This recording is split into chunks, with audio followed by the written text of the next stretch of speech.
예, 반갑습니다.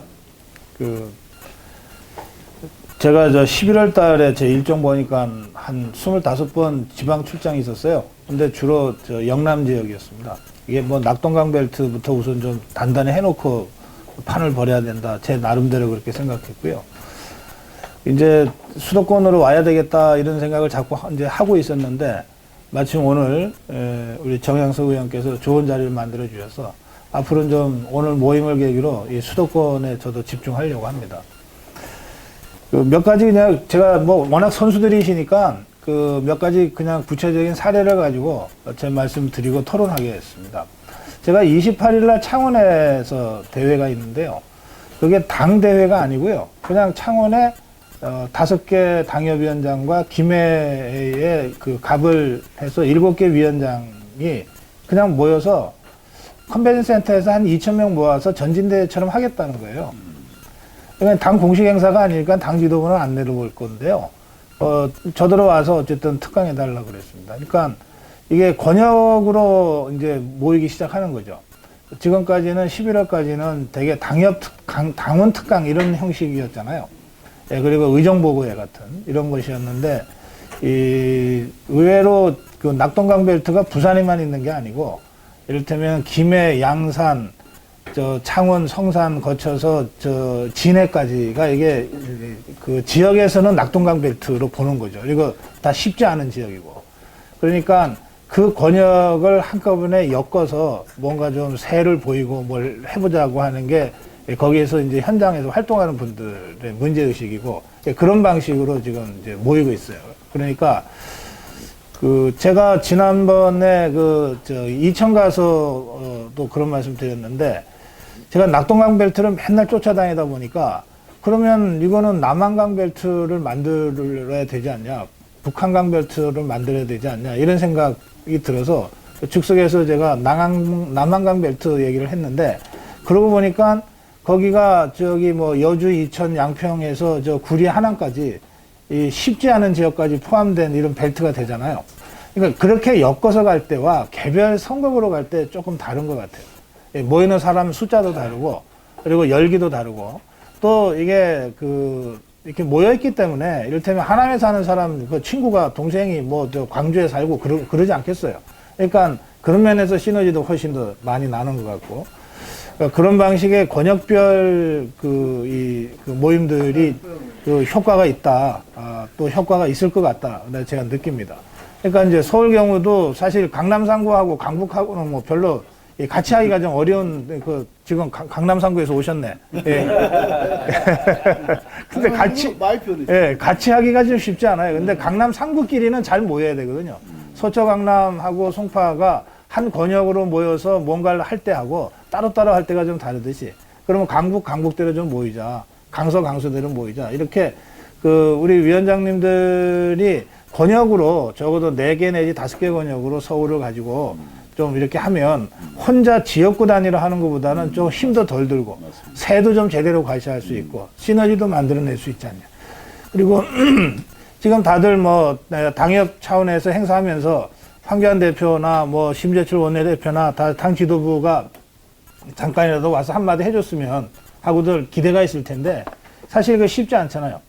근데 권역이 모여서 한 5-6개 당협이 공동 행사한다 그러면 안 올 이유가 없잖아요. 그러니까 그런 방식으로 해서 좀 권역별 고민을 하시는 게 어떠냐. 제가 당장 창원 사례를 들어서 제가 여러분들한테 제안합니다. 작년 선거 때 제가 서초는 어쨌든 지켜야 되지 않냐는 생각 때문에 서초를 자주 갔습니다. 그래서 이제 조은희 후보랑 하면서 인터뷰 끝에 조 후보도 유튜버를 한번 해보시오 이렇게 했는데 조은희 후보가 그 다음날 유튜브를 개설했어요. 그러니까 유튜브는 개설하는데 한 서너 시간이면 돼요.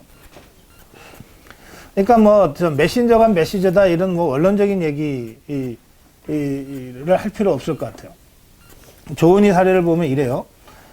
자기가 유튜버가 되니까 자기가 관내에 있는 어른들이나 또는 미담 사례 같은 거를 발굴해서 찾아가서 인터뷰를 하는 거예요. 그 다음에 이거를 자기 유튜브에 올려놓잖아요. 그러면 조은희 후보는 이거를 널리 막 퍼뜨리고 하는 게 선거법상 제한이나 이런 것들이 있지만 거기에 인터뷰 당한 오세훈이라는 시민이 자기 동영상을 막 널리 사람들한테 퍼날르는 거는 선거법상 아무 문제가 없다는 거예요. 그러니까 그 시민들한테 그 후보를 자연스럽게 홍보할 수 있는 동기부여가 유튜브 아예 내가 메신저가 돼버리니까 유튜버가 돼버리니까 훨씬 쉽더라. 저는 지금 우리 위원장님들이 그 유튜버 활동을 하는 분이 몇 분이신지 확인 좀 해볼까요? 있어요? 예. 그거를 자기가 인터뷰어가 돼서 지역의 인터뷰들을 지속적으로 만나고 그들이 자기 동영상을 자랑하면서 퍼날르는 방식으로 이렇게 하는 것이 굉장히 효과가 있다. 그렇게 생각합니다. 아직 개설 안 하신 분들은 바로 개설하시고, 그리고 그런 방식으로 해서 네트워킹에 접속해라. 이게 그 좌파들의 네트워크는 수십 개가 되잖아요. 저 지상파 종편에다가 각종의 이런 거. 이제 자유파 한국당은 거의 이런 네트워킹이 지금 없는 상태고, 그런 상태에서 그나마 유일하게 유튜버를 통한 네트워킹이 되는 그 활로가 있으니까 저는 지금 아직 유튜버를 개설 안 하신 분들은 무조건 유튜버 개설하셔라. 2-3시간이면 된다. 기술적으로 전혀 어려운 거 아니다. 유튜버를 개설하고 각자가 유튜버가 돼서 메신저가 돼서 사람들을 만나라. 그러면 시너지가 훨씬 커진다. 이런 말씀 드리고요. 저는 이제 이 수도권이 어렵다는 거 다 아는 얘기고, 혼자 하지 않았으면 좋겠어요. 조국이 끌어내린 게 한국당 혼자 힘으로 된 거 아니잖아요. 예, 지금 저 공수처 저거 어쨌든 국회에서 투쟁하고 있는데, 예, 좌파들이 함부로 강행하지 못하는 것도 뭐 한국당 투쟁 덕분도 있지만, 자유파 국민들이 안팎에서 지금 같이 해주고 있어서, 이게 저지되고 있는 게 있잖아요. 그러면 투쟁을 함께 하면서 선거는 왜 함께 못하냐. 그러니까, 선거는 혼자 하겠다고 생각 안 했으면 좋겠어요. 그러니까 자유파 국민들은 지금 너무너무 그 심정이 절박해서 좌파 독재를 이번에 끝장내지 않으면 다 죽는다고 하는 그 절박한 심정들로 가득 차 있어서, 한국당이 여러분들이 손만 내밀면은 달려와서 도와줄 다 준비가 돼 있어요. 네, 준비가 다 돼 있어요. 광화문에 100만 모이는 게 쉬운 일이 아니지 않습니까? 그냥 누군가가, 우파 유튜버 중에 누군가가 오늘 국회에서 모입시다 그러면 수천 명이 모인다니까요. 이게 무슨 소집한 주체도 별로 없어요. 그냥 누군가가 그 유튜버 통해서 오늘 좌파들이 강행할 것 같으니까 모입시다 그러면 사람들이 모인다고요. 그 정도의 자발성은 지금껏 자유파 진영에서는 찾아볼 수가 없었어요. 그러니까 이들이 내년 총선에 정말 목숨 걸고 지금 해야 된다고 하는 결의에 가득 차 있거든요. 근데 이 힘이 한국당으로 수렴되고 각 지구당으로 수렴되고 당협으로 수렴되고 후보로 수렴되는 거가 아직 안 되는 거예요. 그러니까 그거는 여러분들이 문을 열어주셔야 됩니다. 예. 그래서 어떻게 자유파의 끌어오르는 에너지를 당협으로 수렴하고 후보로 수렴시킬 거냐에 대한 고민을 좀 집중해 달라. 이게 이미 당원으로 있고 당 조직으로 있는 사람들을 활성화시키는 것 못지않게 중요하다. 그렇게 제가 생각합니다. 그다음에 이게 이슈를 선점한다 그러는데 이게 이슈 선점이라는 게 그렇게 어려운 거 아니라고 생각해요. 그러니까 모든 거 언론이나 뭐 여론조사 회사도 다 좌파한테 뺏긴 상황에서 그래도 여론을 주도하고 이슈를 선점하는 아주 쉽고 비용이 안 드는 방법이 길거리 여론조사입니다. 근데 이제 선관위가 길거리 여론조사에 여론자를 쓰지 말라고 시비 걸지도 있죠. 네. 그럼 뭐 길거리 민심조사라고 바꿔서 해도 됩니다. 저는 여러분들 당협에 이 주요 사람들이 모이는 길목, 여러분들이 주로 아침 저녁으로 인사하는 그곳에 그냥 가서 배꼽 인사만 혼자 하지 말고 판때기 세우고 길거리 민심조사를 해라. 그러면 그게 이 자유파 유튜브를 통해서 굉장히 빠른 속도로 거의 리얼타임으로 이게 공유가 됩니다. 왜냐하면 그거는 우리가 허구한 좌파 여론조사를 못 믿겠다고 하면서 뭔가 좀 우파한테 좀 제대로 된 실체를 좀 밝힐 만한 조사가 없냐, 목말라 하는 사람들한테는 그냥 그야말로 단물과 같은 거예요. 그러니까 그건 어느 지역에서나 먼저 해서 보내주면 그것이 전체적으로 거의 실시간으로 돌게 돼 있어요. 이거를 하면 어떻게 하는가 하면 그냥 문재인 지지 이런 거 하지 마시고요. 아주 따끈따끈한 현안 갖고 질문해 보세요. 예를 들어서 저 황당한 부동산 정책이 나오면 그날 저녁에 이 부동산 정책을 압축적으로 딱 설명해서, 예? 이 서민들 자기 집 소유하는 거를 불가능하게 만드는 이 대출 금지 조치에 대해서 어떻게 생각하십니까? 그러니까 대답을 적극적으로 유도하는, 이건 정식으로 선관위 하는 여론조사가 아니잖아요. 그러니까 일종의 정치 선전이잖아요. 여론전이잖아요. 이게 좌파들이 잘하는 거, 이거 우파가 해야 된다는 거예요. 그런 방식으로 하면 아마 빨간 딱지가 잔뜩 붙겠죠. 그걸 가지고 유튜버를 통해서 유통시키자고요. 이거는 메시지니까. 예. 이런 방식으로 해서 이슈를 선점해야 돼요. 이게 저는 중앙당에서도 이런 방식으로 이제 그 여론전을 선도해야 된다고 생각하는데, 지금은 워낙 지금 이 국회 싸움이 엄중하니까 그 다음 단계로 굴러 나가겠죠.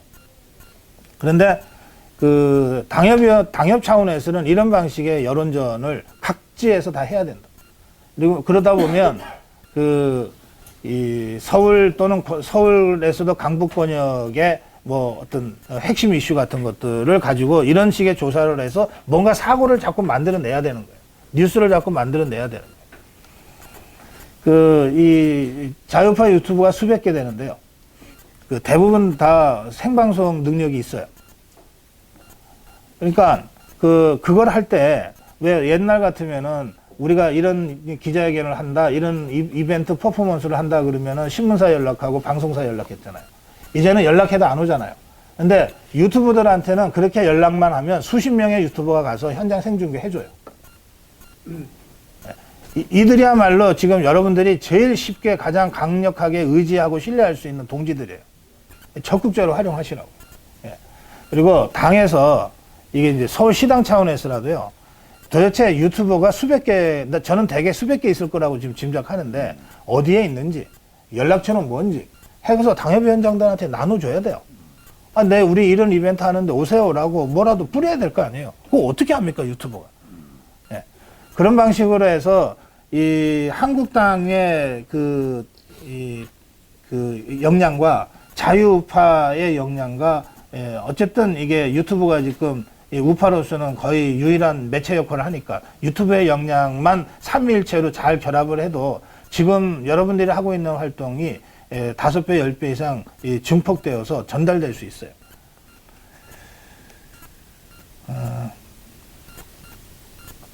그 다음에 이제 제 말씀 마지막입니다. 뭐냐면, 제가 이렇게 쭉 해보면 역시 이제 지금 국면에서 먹히는 카드가 있어요. 지금 국면에서 먹히는 카드는 황교안인 것 같아요. 이렇게 얘기해 보면 알고 또 현장에 나가 보면 알아요. 그러니까 한국당에서 갖고 있는 최대 자원이 황교안이죠. 그러니까 이 황교안 대표를 어떻게 유여적절하게 활용하는가라고 하는 거를 여러분들이 진짜 전략적으로 고민해야 돼요. 어차피 선거구마다 한두 번씩은 올 거 아니에요. 그런데 언제 어떤 타이밍에 어떤 이슈를 갖고 어떤 형식으로 오게 만드느냐라고 하는 것은 전적으로 여러분들 판단에 달려 있거든요. 그러니까 아까 제가 말씀드린 대로 권역으로 부르면 상대적으로 좀 쉽다, 동원하기가 쉽다, 이런 말씀을 제가 드린 거고, 그리고 이 황교안이라는 카드 하나만 쓸 때와 일테면은 자유파의 무슨 젊은 아스팔트 무슨 우파들도 좋고, 상대적으로 젊은, 그런데 꽤 많이 알려진, 이를테면은 저는 이 박결 같은 친구는 굉장히 정치적으로는 효용 가치가 높다고 생각해요. 이게 다른 정당의 대표의 단식 투쟁에 다른 정당 대표가 동조 단식 투쟁한 거는 정당 사상 유례가 없는 거예요. 그러니까 그것만으로도 이미 상징성이 있고, 이 사람이 여러 차례 걸쳐서 이렇게 얘기하잖아요. 좌파 우두머리가 나오는 지역에 새벽당 후보로 출마해서 그 좌파의 이중성과 위선을 낱낱이 밝혀낸 다음에 그 인쇄 전날 한국당 후보 지지 거명 지지하고 사퇴하겠다는 거거든요. 그래서 좌파 후보 떨어뜨리는데 뭐든 다 하겠다 이러고 있잖아요. 실제로 그 친구가 그렇게 할 것 같아요. 그러면 이런 상징성이 자유우파 진영 내에 그런 상징성을 갖고 있는 사람이 별로 없어요. 한국당 행사에 새벽당 대표가 나와서 강력하게 여러분을 지지한다고 생각해 보세요. 새벽당 대표가 연동형 비례대표제 누구나 다 군소정당이 침 흘리는 연동형 비례대표제 절대 안 된다고 이 이슈 파이팅 하고 있잖아요. 그것이 갖는 시너지가 있다고요. 이거를 제가 보기에 한국당이 잘 활용을 못해요. 그냥 지난번 토요일 날 집회에 올려서 연설시켰잖아요. 그 연설 아주 훌륭한 연설 잘 했잖아요. 그리고 박수도 많이 나왔잖아요. 그러니까 이런 방식의 이 시너지를 이끌어내는 이런 전략적 고민들이 조금 부족한 것 같은데 아직까지 중앙당 차원에서 경황이 없어서 그렇다고 보고, 그러나 여러분들 같이 현장에서 뛰는 사람들 입장에서는 예컨대 당 행사를 하는데 뭐 최고위원 누구 부르고 뭐 저 같은 사람 부르고 이거 끝이잖아요. 그렇게 하지 말고 좀 더 이게 폭을 넓히고 다이내믹스를 갖는 방식으로 좀 기획적 고민을 더 하시는 게 좋겠다 이렇게 생각합니다. 일단 저 두서없이 제 말씀 몇 가지 드린 걸로 하고 토론하시면 좋겠습니다. 네. 악수로 일단.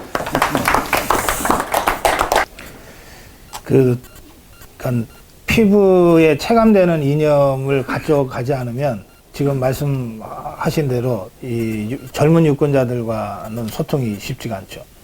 그런데 이를테면 그러니까 생활형 이념이라 그럴까? 예.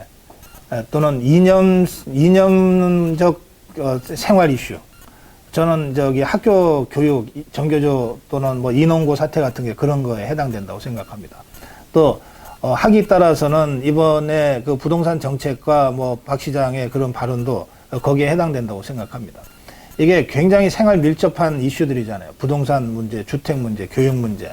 그리고 이런 문제가 실제로 여러분들이나 제가 느끼기에 이게 그 좌파 정권의 이념이 깊숙이 스며들어 있는 정책이라고 느끼잖아요. 이 좌파 이념이.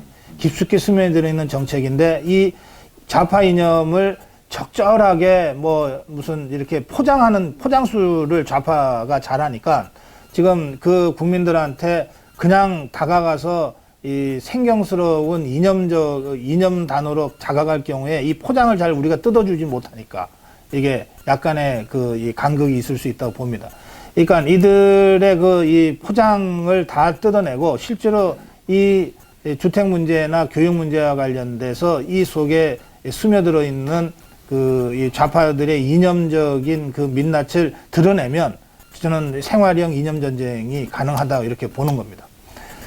그러니까 여기 우리 이 당사자가 앉아 계시지만 오 시장이 무상급식 싸움 할 때도 사실은 무상급식이라고 하는 잘 포장된 이 좌파의 그 상품을 그 포장을 뜯어내서 그것이 갖고 있는 이 좌파 이념의 위험성을 이제 드러내려고 싸움하다가 진 거예요.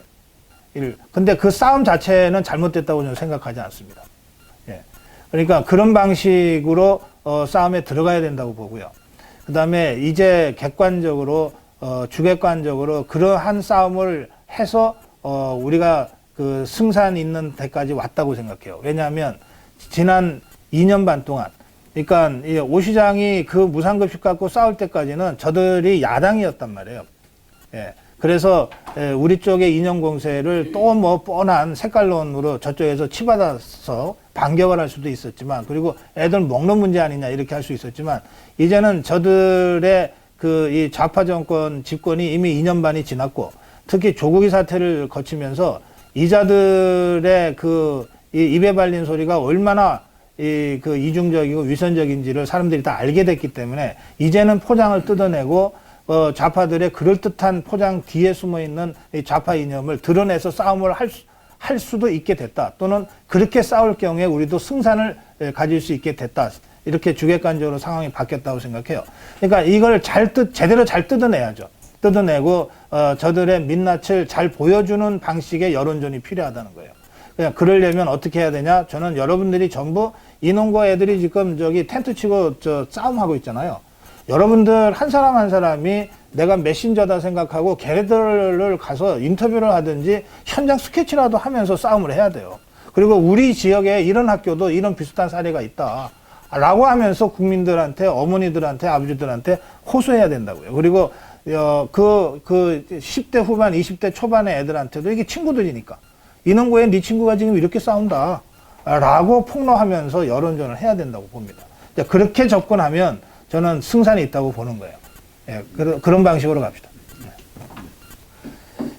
이제 뭐 이게 수도권이 승부처고 여기서 지면은 어쨌든 총선 승리하기 어렵다는 건 다 아시는 얘기고, 저는 그래서 두 가지 조치가 필요하다고 생각합니다. 첫째는 이 수도권의 그 경쟁력 있는 후보는 공천 확정을 빨리 해줘야 된다고 생각합니다.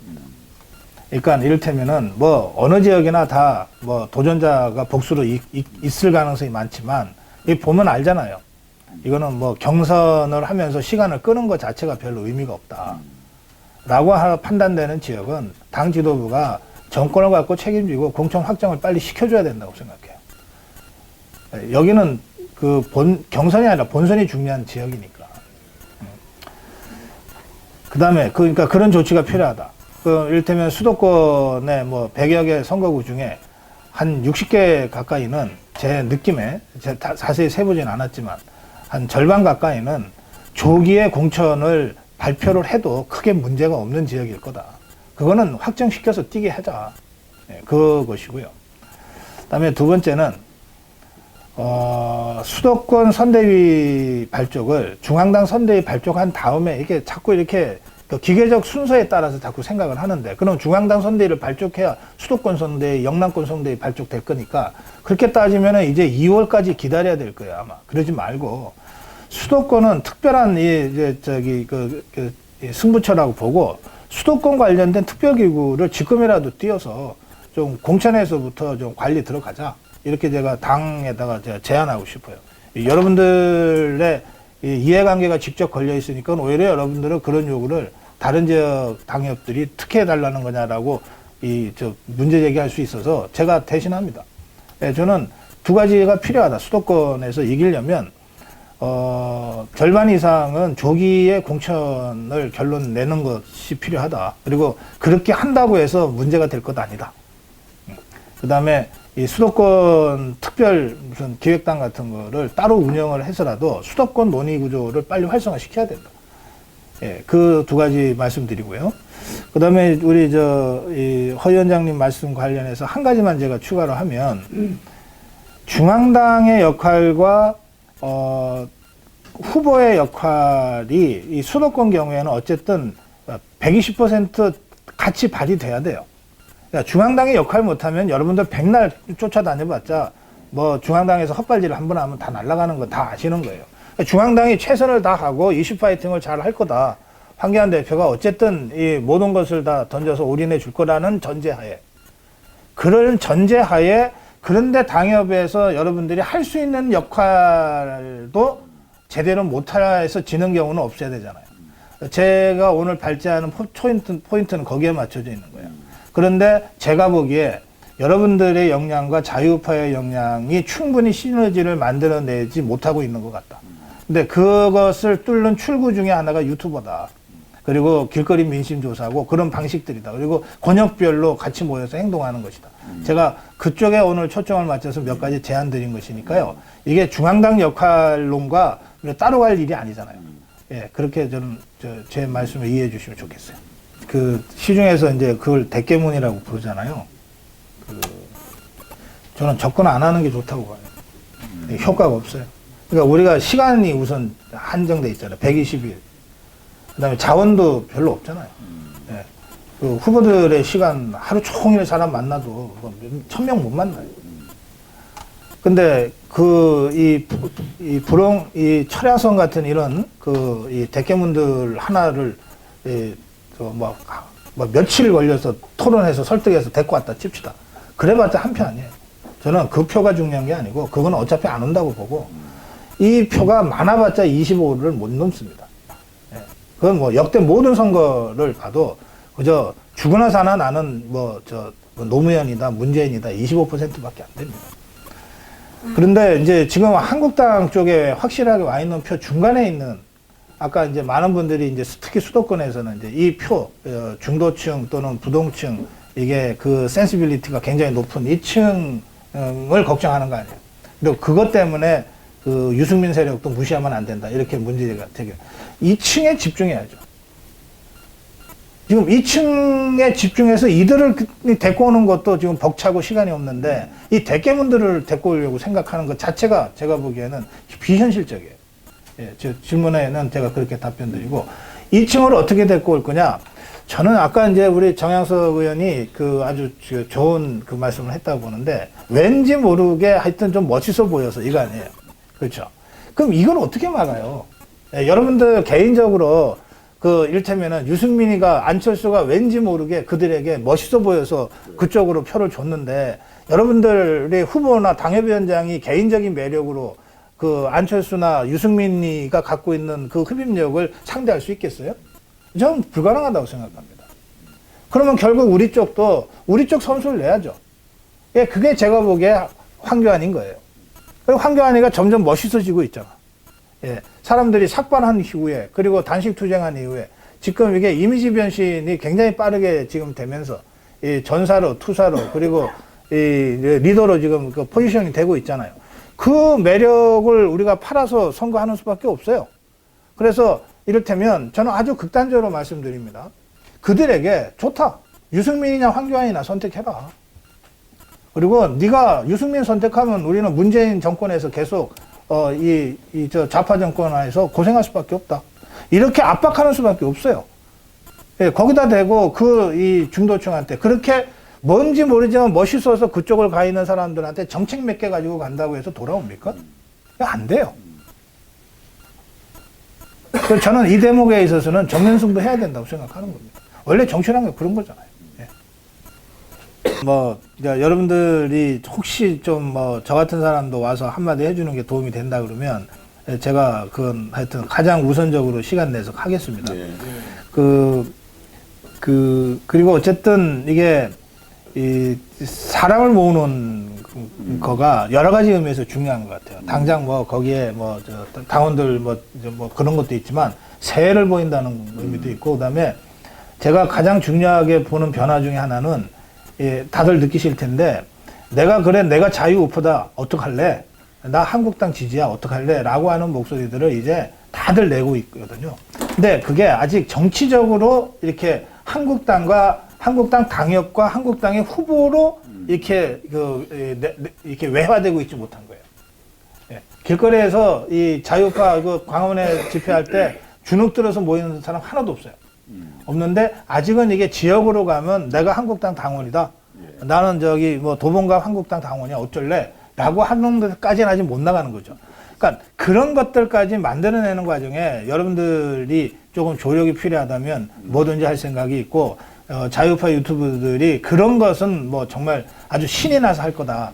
그러니까 그런 힘들을 어떻게 코디네이션 해서 잘 써볼 거냐에 대한 여러분들의 고민을 좀 제가 기대하겠습니다. 네.